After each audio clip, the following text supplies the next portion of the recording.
चित्रगुप्त के दरबार में एक बार एक कर्मों का फैसला काफी समय तक विचाराधीन पड़ा रहा।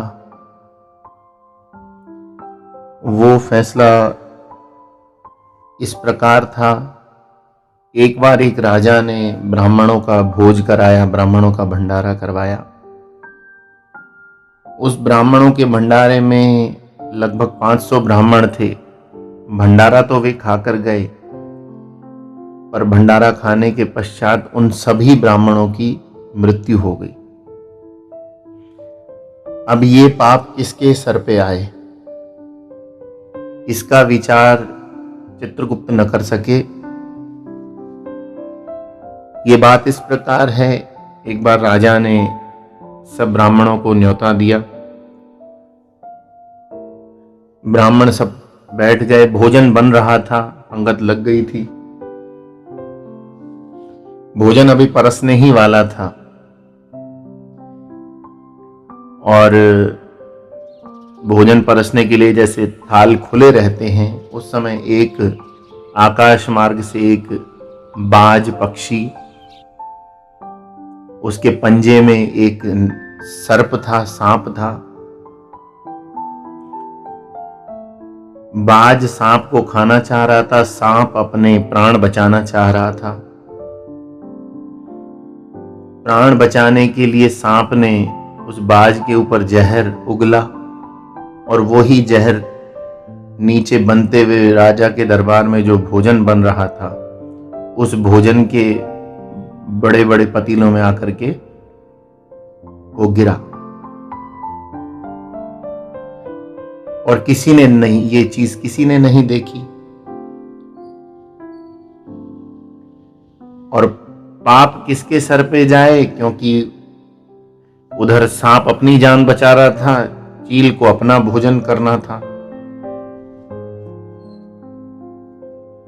भोजन वहां परस गया, सबको भोजन ब्राह्मणों ने खा लिया। खाके सब घर गए तो सबकी मृत्यु हो गई।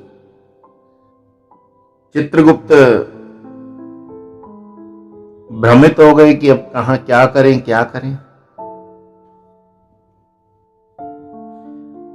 और ये काफी समय तक ये बात टली रही, विचाराधीन ही रही।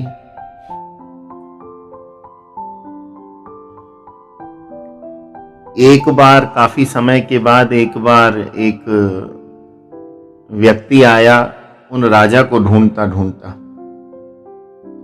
और व्यक्ति ने पूछा कि वो फलाना राजा कहाँ रहता है। रास्ते पर एक 2-3 माताएं आपस में बात कर रही थी। उनसे उस व्यक्ति ने रास्ता पूछा कि राजा का घर कहाँ है, राजा कहाँ रहता है। तो उन माताओं में से एक माता ने बताया कि हाँ, राजा यहाँ रहता है, पर संभाल के जाना, वो ब्राह्मणों का हत्यारा है। ऐसा सुनते ही ये बात प्रकृति में गूंजी और ब्रह्मांड में जो भी शब्द निकलते हैं ब्रह्मांड में ऊपर तक जाते हैं। और चित्रगुप्त ने ये बात सुनी और जैसे सुनते ही उन्होंने, जो ये विचाराधीन था कि भाई ये पाप किसके सर लगे, 500 ब्राह्मणों की मृत्यु का, तो वो जैसे ही माता ने कहा कि ये ब्राह्मणों का हत्यारा है, और वो 500 ब्राह्मणों का पाप उस माता के सर मढ़ दिया, उसके सर पे आ गया। कहने का तात्पर्य यही है कि हमें बिना विचारे, बिना सोचे समझे, बिना किसी ठोस बात के कभी किसी के लिए नहीं बोलना चाहिए। अब ये बात, जबकि मृत्यु किसने करी, राजा के मन में तो ये भाव नहीं था, और ऊपर बाज और सर्प दोनों अपनी मृत्यु का, जन्म मृत्यु का संघर्ष कर रहे थे। तो ये अनावश्यक बातें बोलना हमारे लिए ठीक नहीं है।